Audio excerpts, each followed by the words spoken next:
in the next Gogopreneur episode.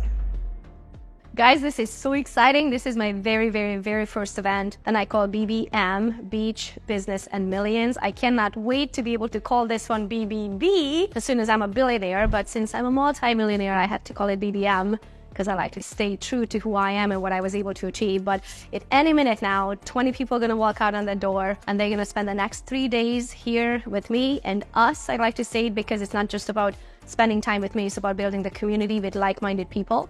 Every person who came to this event has made multiple 6 digits, so they're ready to take their business or businesses to the next level, which is 7 digits, and ideally many of that part being passive. I'm actually super excited to see all the people here because I was like, are we gonna all fit?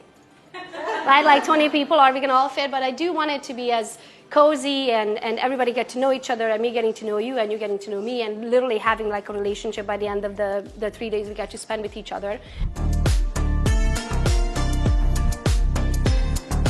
So that's what I'm going to be teaching here all over the weekend, sharing my knowledge of where I got in the last 12 years. And trust me, I know broke. I've been there for a long time. And I also know how to be a multimillionaire, how to make over 90% of our income today is passive. That's the idea this weekend, and I'm so excited to share it with you guys. So come along.